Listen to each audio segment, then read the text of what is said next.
Assalamualaikum warahmatullahi wabarakatuh. Kembali lagi bersama di acara Bincang Sehat Islami bersama Dr. Yana Khalida.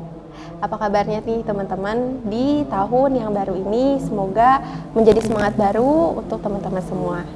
Nah, di perbincangan kali ini kita akan membahas mengenai afirmasi positif sebagai resolusi di tahun 2024. Nah, sebenarnya apa sih afirmasi itu? Afirmasi itu sebagaimana kita tahu adalah perkataan yang diucapkan berulang-ulang yang pastinya akan berpengaruh kepada tubuh kita tergantung dari afirmasi yang kita ucapkan, apakah itu positif ataupun negatif. Nah, yang pastinya keduanya akan memiliki pengaruh yang besar terhadap kesehatan. Nah, untuk lebih jelasnya kita pasti tanyakan kepada ahlinya adalah Dr. Yana Khalida. Assalamualaikum dokter. Waalaikumsalam warahmatullahi wabarakatuh. Apa kabar nih? Alhamdulillah luar biasa. Allahu Akbar. Semangat 2024. Semangat tahun baru ya di 2024. Semangat iya. Yang baru. Insyaallah. Nah, dokter untuk Iya. memulai tahun yang baru nih, kita kan pastinya memiliki resolusi-resolusi ya, terutama resolusi untuk kesehatannya kita yang pastinya karena kan kesehatan berpengaruh nih kepada keseluruhan kehidupan kita. Ya, betul. Nah, sebagaimana kita ketahui nih, afirmasi itu kan sangat-sangat berpengaruh nih kepada tubuh kita. Nah, sebenarnya afirmasi itu tuh apa sih, dokter? Ya, Masya Allah, pertanyaan luar biasa ya, saya. Ya, jadi kita bahas pertama yaitu afirmasi. Afirmasi itu adalah sebuah kata-kata atau pernyataan kepada diri kita sendiri yang dilakukan secara berulang-ulang yang tanpa disadari itu dilakukan berulang-ulang dan setiap harinya setiap hari gitu. Itu dia, pada saat afirmasi itu baik maka tubuh kita akan baik pula. Setuju? Pada saat afirmasi yang kita berikan kepada tubuh itu yang negatif maka akan mempengaruhi perilaku menjadi tidak baik dan buruk tentunya. Jadi jangan main-main tuh dengan afirmasi itu. Jadi afirmasi harus waspada dengan afirmasi kita, apa yang diucapkan, apa yang dipikirkan, karena akan mempengaruhi perilaku kita itu sendiri. Nah, dokter tadi nih aku penasaran sama kata-kata setiap hari. Kenapa sih afirmasi itu harus dilakukan setiap hari gitu? Emang apa ya? Kenapa gitu rahasianya? Jadi memang beberapa penelitian dan literatur bahwa manusia itu setiap detik, setiap saat bicara pada dirinya itu 93%. Bayangkan. 93% ya. 93%. Sisanya berapa tuh, Sa? 7% aja. Iya, 7% saja. Jadi kita mendengar omongan orang lain, pasangan kita, anak-anak atau lingkungan sekitar itu hanya 7%. Hanya 7%. Pada kenyataannya 93% lah manusia itu setiap detik, setiap saat selalu bicara pada dirinya. Ngobrol sama diri sendiri. Betul. Ya. Hari ini saya begini, betul nggak? Itu kan yang dilakukan setiap harinya. Betul. Nah, bagaimana jika afirmasi tadi kembali, kalau afirmasi yang baik otomatis akan membentuk perilaku yang baik ya. Dan itu bermula dari hati kan gitu. Oke, pastinya dari hati dulu. Insyaallah. Nah, pastinya nih dokter kalau misalnya berarti bisa dibilang bahwa teman sejati kita ya diri kita sendiri ya, karena kita kan ngobrol terus-terusan nih sama diri kita sebagaimana yang tadi dokter sebutkan 93%. Nah, dan pastinya itu nanti akan berpengaruh nih ke alam pikiran bawah sadarnya kita sih. Betul. Karena otomatis afirmasi ini ada tujuannya tuh ya. Jadi kita melakukan afirmasi, terutama afirmasi yang baik ke positif itu tujuannya satu akan mempengaruhi pikiran bawah sadar. Kemudian yang kedua dia akan mempengaruhi ke ucapan juga. Dari ucapan otomatis akan mempengaruhi juga perilaku seseorang. Jadi perilaku itu berubah dengan afirmasi apa yang dilakukan pada dirinya. Jadi tujuannya 3 tadi ya. Nah, otomatis kalau perilaku berubah, kebiasaan pun menjadi berubah juga kan? Ya, kebiasaan buruk di masa lalu di 2023 nih ceritanya banyak kebiasaan buruk. Contohnya malas menunda pekerjaan, malas mandi contohnya. Karena musim hujan cina gitu ya. Pasti nih teman-teman ya ada aja. Juga padahal kan sikat gigi selalu disunahkan Rasulullah setiap kita mau sholat ya, itu disunahkan untuk mensiwak ya kalau Rasulullah. Otomatis kita gantinya itu dengan mensikat gigi. Ada beberapa nggak usah sikat gigi, akhirnya besok lagi dan akhirnya mempengaruhi kesehatan juga kan. Gitu, seperti itu. Ya, jadi tujuannya tadi 3 ya. 1 yaitu mempengaruhi pikiran bawah sadar. Kemudian kedua membentuk mengubah pola pikir. Ketiga tadi membentuk perilaku atau kebiasaan yang baru atau yang kebiasaan ingin dibuang. Jadi 3 tadi tujuannya ya, saya. Jadi bukan hal mustahil ya kalau misalnya nih di masa lalu kita memiliki pengalaman-pengalaman buruk atau mungkin kebiasaan yang buruk bisa diubah ya pastinya dengan Insya afirmasi Allah, yang kita lakukan setiap harinya. Betul, terutama yang mempengaruhi kesehatan kita ya. Iya, Karena kebanyakan mager itu bisa ini kebanyakan mager misalnya contoh dan lain-lain di masa lalu atau di 2023 kita harus rubah dengan afirmasi yang baik dan positif itu sendiri. Apalagi sekarang kita harus memulai semangat yang baru ya pastinya dokter. Betul, insya Allah harus ya, gitu. Semangat baru di 2024 ya, insya Allah. Nah dokter, kalau misalnya tadi kan dokter bilang itu afirmasi harus dilakukan setiap hari. Terus kapan sih dilakukannya? Kan kita sibuk gitu. Nah terus kapan gitu kita ngelakuinnya? Kalau menurut dari sudut pandang Islam sendiri bagaimana? Iya betul. Jadi afirmasi itu minimal memang 1 kali dalam sehari. Kapan waktunya? Waktunya yang terbaik adalah di pagi hari atau bangun tidur dan malam hari. Mengapa? Atau sore ya setelah aktivitas. Kalau mengapa seperti itu? Karena kalau di pendekatan secara kedokteran barat ya dan psikologis pada saat di pagi hari itu ya gelombang otak itu belum mencapai puncak. Sedangkan manusia itu dibagi menjadi 4 gelombang otak. Yang pertama adalah beta, yang kedua adalah alfa, yang ketiga theta, dan yang kita kalau tidur itu di delta. Nah, pada saat pagi hari bangun tidur gelombang otak itu masih di kondisi tadi yang kedua alfa kurang lebih ya. Jadi belum hektik dan belum banyak belum naik ya gelombang otaknya. Nah, pada saat kita bangun masih tenang, masih belum naik gelombang otaknya, maka paling baik memasukkan afirmasi yang positif itu, ya agar masuk ke pikiran bawah sadar, merubah pola pikir itu sendiri. Nah, kemudian malam hari mengapa? Nah, malam hari pun begitu setelah kita aktivitas atau petangnya menjelang pulang gitu. Aktivitas otomatis gelombang otak juga tidak di atas, tidak ada di gelombang otak beta. Sedangkan kalau di siang hari tuh, gelombang otak tuh beta betul-betul kita siaga, banyak pekerjaan yang tiba-tiba datang ya seperti itu ya, kayak aktivitas kalian mungkin Sasa tadi pagi apa dulu aktivitas kayak dokter tadi praktek dulu sampai barusan juga pasien masih ada gitu kan, waduh betul-betul dan sekarang harus jam 2 harus praktekkan itu kayaknya gelombang otaknya betul-betul berjalan lagi aktif-aktifnya. Jadi otomatis kita terbagi fokusnya jadi terbagi. Nah, sedangkan di pendekatan Islam saya memang paling baik, makanya Allah menganjurkan berzikirlah padaku di pagi hari dan petang hari. Jadi betul-betul di pagi hari itu disunahkan untuk kita berzikir, menyebut nama Allah. Dan di sore hari pun sama, kita diperintahkan untuk berzikir. Jadi luar biasa pendekatan secara kedokteran barat atau psikologi. Kemudian di pendekatan secara Islam ternyata memang dianjurkan pagi hari dan petang untuk atau berzikir menjelang malam. Masya Allah sekali ya. Ternyata perintah-perintah Allah pastinya sangat-sangat bermanfaat bagi kita, terutama untuk kesehatan kita ya. Insya Allah. Insya Allah. Nah terus dokter, ada doa khusus nggak sih untuk kita mengafirmasikan diri? Misalkan kalau misalnya dari pendekatan barat sendiri, kata-kata yang harus kita ucapkan itu apa saja? Yang pertama, yang kedua itu kalau misalnya dari pendekatan Islam kayak gimana nih? Apa ada kata-kata khusus atau doa-doa khusus? Oh iya, Masya Allah.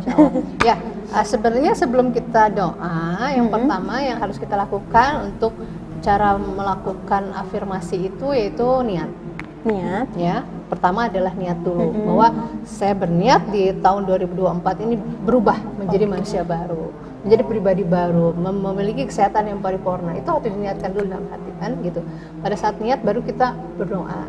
Ya, yang kedua berdoa. Doa itu sebenarnya ada di zikir pagi dan petang, minimal 3 kali kita lakukan ya. Doanya tadi saya tanya doanya apa, yaitu Allahumma afini fi badani, ya Allah sehatkan tubuhku. Allahumma afini fi sam'i, ya Allah sehatkan pendengaranku. Betul ya? Kemudian Allahumma afini basori, ya Allah sehatkan sehatkan apa penglihatanku. Artinya ya itu yang berdampak sekali itu semua dari panca indera. Apa yang kita lihat dan dengar akan mempengaruhi ke hati, emosi kita, akhirnya pikiran kita negatif, betul nggak? Betul. Ucapan kita pun ikut negatif, yang akhirnya membentuk perilaku dan kebiasaan yang negatif juga. Nah makanya berdoalah seperti itu, insya Allah ya. Tadi apalagi sudah niat, kemudian berdoa. Nah kemudian otomatis pikiran ya, kan dengan berdoa kita pikiran pun menjadi tenang ya. Ya lebih fokus otomatis ya. Fokus, tenang, pikiran pun kita menjadi lebih berprasangka baik tentunya ya. Ada pikiran, kemudian ucapan otomatis menjadi baik juga sesuai dengan pikirannya. Iya. Nah, setelah ucapan baik ya otomatis yang kelima yaitu kita perilakunya harus diperbaiki dengan lakukan apa? Resolusi. Okay. Jadi afirmasinya sudah, nah kita udah tahu nih afirmasinya kata-katanya begini nih, saya sehat, saya bisa, saya mampu gitu. Nah resolusinya apa nih? Gitu. Resolusi. Nah kalau misalnya resolusi itu sebenarnya apa ya dokter? Kalau misalnya resolusi itu lebih ke target-targetnya kita atau kayak gimana sih dokter? Ya betul sekali, bagus ya saya. Jadi resolusi itu sendiri adalah seperti keputusan. Oke, keputusan. Keputusan dari atau pembulatan dari keinginan kita sudah bulat gitu. Jadi betul-betul sebuah keputusan atau pembulatan dari isi pikiran kita dengan tujuan merubah perilaku dan kebiasaan kita sendiri. Iya. Ya. Jadi resolusi itu adalah tindakan, betul? Resolusi itu tindakan ya. Yang bisa kita lakukan, sedangkan afirmasi itu adalah sebuah ucapan. Ya, jadi ucapan adalah afirmasi, ya, sedangkan resolusi itu masuknya ke tindakan. Ya. Nah, berarti dokter kalau misalnya tadi kan resolusi itu adalah keputusan yang bulat ya, apa yang nanti akan kita lakukan. Berarti kita membutuhkan dong perenungan untuk apa yang akan menjadi resolusi kita di step selanjutnya. Seperti itu ya dokter. Ya, ada tips-tipsnya nggak sih dokter untuk Allah. Nanti membulatkan tekad gitu? Ya, membulatkan tekad ya. Tadi sebagian udah ya. Jadi yang pertama tetap niat ya. Tapi sebelum niat itu kita harus musahabah diri dulu. Oke, yang penting ya paling ya, penting. Itu yang penting ya gitu. Jadi kita sebelum membentuk atau afirmasi dan resolusi itu kita harus musahabah diri dulu. Musahabah diri. Artinya apa? Kita harus tanya kepada diri, ya. Kemudian introspeksi diri, betul. Apa yang sudah terjadi tahun-tahun sebelumnya, yang akibatnya kita tidak menjadi pribadi yang baik, pribadi yang kuat, pribadi yang penuh optimis, gitu. Apa kira-kira yang menyebabkan itu semua? Kita harus tahu apa penyebabnya yang pertama, ya. Jadi tipsnya kita harus musahabah diri atau introspeksi diri, mencari 5W 1H-nya. 5W 1H. Nah, satunya W pertama adalah who, yaitu siapa. What, yaitu apa yang membuat di tahun yang lalu itu kita tidak menjadi pribadi baik. Oke. Kedua adalah who, yaitu siapa saja yang berperan mempengaruhi kehidupan kita menjadi lebih baik. Ya, atau sebaliknya mempengaruhi pribadi kita di masa lalu menjadi tidak baik atau buruk. Kita harus tahu dulu siapa aja. Kemudian yang ketiga yaitu di mana kejadian yang membuat orang ini tidak semangat, kita harus tahu. Ya, dan di mana pula tempat yang membuat orang ini atau diri kita itu semangatnya luar biasa. Kan ada misalnya orang yang semangat pada saat di dalam masjid gitu gitu. Ada yang nggak semangat di rumah karena dimarahin terus katanya sama ayah bunda, bisa juga ya seperti itu. Nah, itu harus kita cari, kita gali, kita tulis seperti itu ya. Solusinya seperti apa. Dan yang keempat yaitu tadi di mana dan kapan. Kapan persisnya kita bisa melakukan perubahan itu. Dan tadi di mana ya udah ya, kapan persisnya kita melakukan perubahan itu yang membuat diri kita semakin baik di masa lalu, apakah kira-kira yang baiknya atau di masa akan datang. Nah, jadi ada masa lalu dan masa akan datang ya, jadi harus ditulis, tercatat seperti itu. Oke, dokter mau tanya nih, saya penasaran soal tadi muhasabah diri ya, yang mana kita harus introspeksi di siapa sih yang ikut berperan membentuk kita di tahun kemarin. Ya, betul. Gimana sih kita set boundaries biar kita itu tidak jadi berpikiran negatif saat kita introspeksi. Kadang-kadang kan kita malah jadi ingin menyalahkan gitu, bukannya memperbaiki diri, malah menyalahkan orang-orang tersebut. Gitu gimana sih dokter? Ya, Masya Allah ya. Itu pertanyaan itu luar biasa ya, itu buat pembelajaran juga buat dokter. Karena Allah itu tidak mungkin menguji umatnya di luar kemampuan. Betul. Kadang kita diuji oleh pasangan kita, orang tua kita, betul? Kemudian anak kita, gitu, atau orang-orang terdekat kita, misalnya, atau orang-orang kepercayaan kita, gitu kan? Nah, kadang kita ingin merubah orangnya, bahkan menyalahkan orangnya. Tapi ternyata dari itu semua, dari kejadian yang sudah itu, Allah itu memberi atau mengirim orang-orang tersebut untuk apa? Untuk menerima atau untuk memproses semuanya, dan hasilnya adalah Allah. Oke. Jadi artinya yang pertama kita terima dulu Oh iya. Ya, bahwa saya terima misalnya orang tua saya seperti ini, saya terima orang kepercayaan saya seperti ini, saya terima adik atau kakak saya seperti ini, saya terima pasangan saya seperti ini. Itu terima dulu. Oke. Ya, karena Allah percaya kitalah orang yang terpilih. Oke. Kalau kita bilang bahwa kitalah orang yang terpilih lebih enak ya. Dan kita adalah orang yang disayang Allah pada saat kita diuji dengan orang-orang seperti tadi. Iya. Ya. Nah, kembali lagi tadi kita kadang ingin menyalahkan ya, gara-gara dia saya seperti ini, gara-gara dia seperti ini. Kalau hukumnya di pendekatan, jadi pada saat kita secara sosiologi bahwa pada saat kita menunjuk orang seperti ini nih, Iya. ya, nih 3 jarinya kemana nih? Ke Sasa sini. tunjuk. Nah, Ke kita. Sasa tunjuk ke dokter. 1 Kiri. jari. Nah, 3 jari itu kira-kira siapa? Ke kita sendiri. Oke, artinya pada saat kita berani menunjuk orang, apakah kita lebih baik daripada orang yang kita tunjuk? Belum tentu. Nah, kemudian kedua, apakah kita jauh lebih sempurna dari orang tersebut? Belum tentu. Ya, dan yang ketiga, apakah ini semua adalah pantas saya menunjuk dia, sedangkan saya pun belum memantaskan diri? Ya, artinya itu yang harus kita yakinkan pada saat kita berani menunjuk orang seperti ini. Artinya 3 kalinya ke diri kita harus introspeksi. Iya. Ya, contohnya anak saya kok seperti itu, kenapa gitu ya? Artinya ini introspeksi diri bahwa ada apa seorang ibu itu. Iya. Apakah kelalaian pada saat pola asuh kecilnya, betul nggak? Apakah kelalaian pada saat hamilnya, gitu Iya, kan? iya. Apakah kurang hubungannya dengan anak sehingga jauh pada saat besarnya gitu? Itu harus dicari di introspeksi, ya, terutama untuk kesehatan kan. Gitu. Betul sekali. Kemudian kenapa di tahun kemarin tiba-tiba ada pasien saya tiba-tiba gula darahnya sampai 400? Oh iya. Nah, kemudian tanya lagi, Bu, tanya lagi Pak, ada apa ya? Padahal dia pelari ya, running, orang suka lari dan apa, ternyata begitu dicek seperti itu, ternyata dicari akar penyebabnya, apa yang menyebabkannya, ternyata yang menyebabkannya setelah dia lari, udah hidup sehat tuh ya, lari makanan ini. Setelah lari itu, terus setelah jalan pagi itu, dia tidak pernah lepas dari kopi. Oh iya. Kopi yang latte gitu ya, Iya. dan pasti nyarinya di kafe-kafe nongkrong gitu ya. Nah, tiba-tiba gula darahnya segitu 400, pasien saya menangis ya saya gitu. Atau saya bilang oke, di 2024 kita harus rubah sih. Kita rubah pola pikir ibu bahwa mengatakan saya tidak ada turunan diabetes, mengapa seperti ini contohnya gitu. Ya. Kemudian kita rubah pola pikir ibu mengatakan bahwa ada turunan, padahal jelas dengan diabetes ini tidak selalu diturunkan, walaupun memang ada beberapa persen diturunkan dari genetik seperti itu. Namun yang diturunkan adalah pola pikirnya, pola makan yang sama yang berubah, dan pola hidup yang tidak betul. Kan? Nah itu yang harus kita rubah. Ya. Jadi otomatis apapun itu kita nggak bisa menyalahkan. Ini kok soalnya suami saya sih ngajak kalau habis lari makan begini katanya gitu. Itu menyalahkan. Tapi kalau kita punya barrier, kalau kita punya pertahanan diri yang kuat, insya Allah kita bisa bisa sehat lebih baik lagi. Betul ya sekali. Gitu.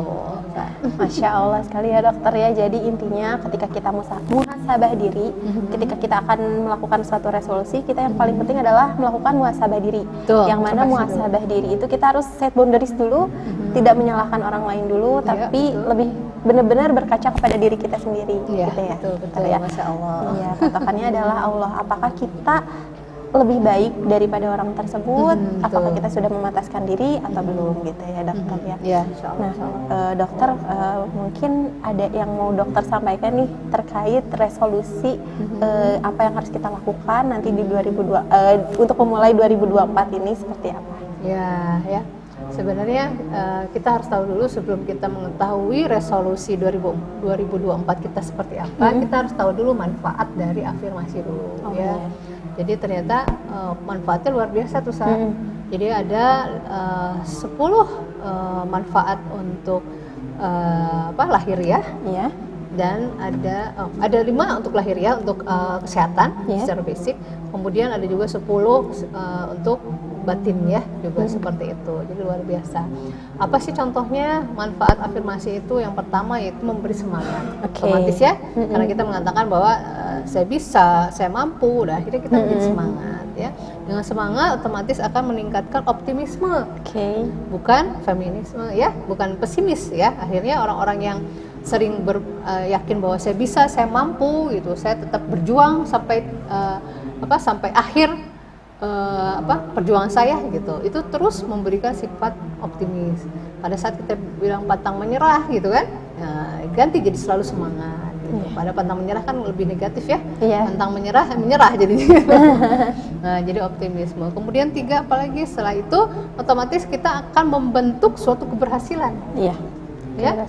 Dengan pikiran, dengan ucapan seperti itu atau keberhasilan. Contoh misalnya tadi misalnya apa, aduh belum banyak nih, belum masih sedikit misalnya contoh ya. Nah itu masih sedikit itu akan mempengaruhi. Oh sampai kapan itu akan sedikit gitu. Tapi kita rubah bahwa misal kata-kata kita contohnya belum banyak, maka dengan belum banyak makin lama semakin banyak. Tapi kalau kita masih sedikit, tuh sampai kapan sedikit segini sedikit. Tapi kalau banyak kan makin berlimpah. Itu betul-betul akan mempengaruhi ke pikiran kita, akan mempengaruhi ke hormon tubuh kita, akan mempengaruhi ke oksitosin kita, penuh cinta itu ya saya. Otomatis dengan banyak hormon cinta itu akan mempengaruhi ke metabolisme kan seperti itu. Ya. Jadi apa aja tadi? Semangat, optimisme, kemudian keberhasilan, kemudian juga akan meningkatkan usaha yang sangat kuat ya usahanya. Jadi betul-betul dia ikhtiarnya sangat-sangat kuat sekali. Nah, kemudian yang kelima apalagi selain itu, kemudian yang kelima itu otomatis akan meningkatkan kepercayaan diri. Betul. Tuh, karena dia berulang-ulang saya bisa, saya mampu, akhirnya saya percaya saya mampu. Saya percaya tahun ini adalah tahun terbaik saya, gitu kan? Nah, percaya meningkatkan percaya diri, kemudian kelima juga meningkatkan kesejahteraan otomatis. Ya, gimana kesejahteraan? Karena dia otomatis bisa bersosialisasi dengan baik dibanding yang diem aja, tidak mau keluar rumah kan? Karena saya yakin saya bisa bertemu dengan siapapun, membuat sosial saya semakin berkembang, dengan bertemu apapun menjadi uang di mata saya kan gitu ya. Jadi betul-betul semangat gitu. Kemudian percaya diri, apalagi tadi terakhir untuk kepercayaan diri sama kesejahteraan.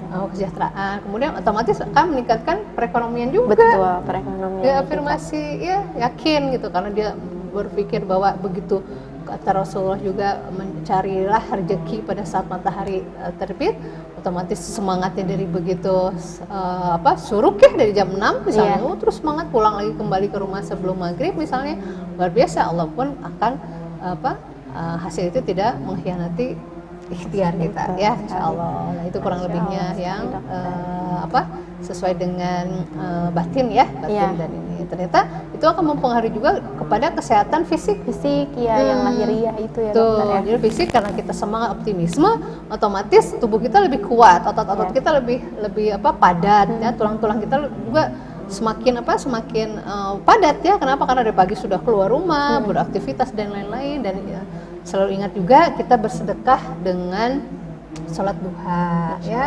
Kalau dengan sholat duha insya Allah kita bersedekah kepada 366 sendik ya yang kita gunakan ya. Dengan kita sholat duha, bersedekah dengan sendi, otomatis pergerakan tubuh kita juga lebih baik kan ya. Motorik halusnya juga bagus, motorik kasar juga bagus, Masya Allah luar biasa. Kemudian secara fisik juga dia akan menurunkan kesehatan mental. Jadi mental yang misalnya kecemasan berlebihan, lama-lama dia lebih tenang ya, kemudian pikiran-pikiran negatif ya, lama-lama menjadi lebih positif kan, itu akan merubah semuanya secara otomatis. Dan intinya dari semua ini, dengan kita berafirmasi positif akan menghasilkan hormon-hormon sehat dan akhirnya meningkatkan sistem kekebalan tubuh. Nah itu yang luar biasa untuk kesehatan ya. Pastinya ya dokter. Ternyata dokter kegiatan-kegiatan yang dianjurkan dalam Islam seperti bersedekah, zikir, sholat duha itu tuh termasuk kepada afirmasi ya berarti? Betul sekali ya, jadi termasuk afirmasi positif kan gitu. Jadi karena diteruskan terus-menerus kita mengucapkan zikir nama Allah dan ketemu kita juga dengan doa tadi ya. Betul. Masya Allah sekali ya dokter ya. Masya Allah. Semoga kita termasuk kepada orang-orang yang bisa mempraktekkan afirmasi positif yang pastinya nanti akan mendapatkan manfaat kesehatan yang sangat luar biasa. Mungkin dari dokter ada kalimat nih untuk teman-teman kita semua di rumah. Iya. Mungkin sebelumnya kita belajar dulu afirmasi diri, karena pada saat kita udah tahu apa kira-kira yang harus kita rubah, maka masukkan resolusinya dengan kata-kata atau kerangka waktu. Jadi kita harus membuat misalnya apa Sasa yang diinginkan, contohnya apa di tahun 2024 ini, apa keinginan Sasa? 2024 ini keinginannya buat anak deh, anaknya lebih sehat lagi, lebih cerdas kayak gitu deh. Anak, berarti sebelum ke anak ke diri kita dulu dong. Oh, gitu. Anak diri kita dulu. Nah, apa yang diinginkan pada diri kita? Jadi orang tua yang lebih berwawasan, yang bisa meluangkan waktu terus full present gitu untuk anaknya gitu. Oke, itu contohnya ya. Jadi harus pakai kerangka waktu. Nah, resolusinya yaitu mulai hari ini, detik ini, sekarang dan seterusnya. Oh iya. Saya orang tua dari sebutkan namanya siap menjadi orang tua yang berwawasan luas dengan melihat, mendengar, membaca pengetahuan yang lebih baik untuk tumbuh kembang anak. Nah, kan tuh kan banyak ya, terutama untuk kesehatan fisik dan mental anak gitu. Dan memiliki waktu yang cukup memenuhi kualitas kepada anak saya, misalnya contohnya gitu. Jadi tetap harus pakai kerangka waktu ya. Bunda, mau teman-teman sahabat semua, jadi harus kita tuliskan mulai hari ini, detik ini, sekarang dan seterusnya. Di tahun 2024 ini saya memilih untuk sehat lahir batin. Penyakit-penyakit yang menempel pada tubuh saya hilang, bersih karena pola pikir saya positif, pola makan saya baik, dan pola hidup saya sehat. Nah, itu sekali. Ternyata afirmasi itu harus diucapkan berulang kali dengan kalimat yang lengkap, yang detail ya. Dengan kerangka waktu yang pastinya ada targetnya juga ya. Iya, betul, ada targetnya. Masya Allah sekali, dokter. Baik, sekian dari perbincangan kita bersama Dr. Yana Kholida mengenai afirmasi positif bagi resolusi 2024. Semoga kita menjadi manusia yang pastinya melakukan afirmasi positif, terutama dalam kegiatan-kegiatan Islami yang sebagaimana dianjurkan oleh agama, seperti bersedekah, berzikir, sholat duha, yang pastinya nanti akan berpengaruh kepada kesehatan lahiriah maupun batiniah kita. Baik dokter, terima kasih atas waktunya. Mungkin ada kata-kata penutup untuk teman-teman semua di rumah. Masya Allah ya, buat rekan-rekan sahabat semua TV Assalam ID, Assalam TV ID, yuk jaga sehatmu dengan afirmasi positif di 2024. Insya Allah Allah lindungi, insya Allah Allah jaga kita dari penyakit-penyakit hati, penyakit-penyakit fisik, penyakit-penyakit yang zahir kepada diri kita. Dan insya Allah kita dikuatkan di 2024 menjadi manusia yang lebih baik, karena manusia lebih baik itu di mata Allah semata. Masya Allah. Ya, insya Allah. Terima kasih Dokter Yana atas waktunya dan atas ilmunya. Semoga kita bisa terus bersama insya Allah. Di perbincangan kita di Bincang Sehat Islami bersama Dokter Yana Kholida di minggu kedua dan minggu keempat setiap bulannya. Terima kasih. Wassalamualaikum warahmatullahi wabarakatuh.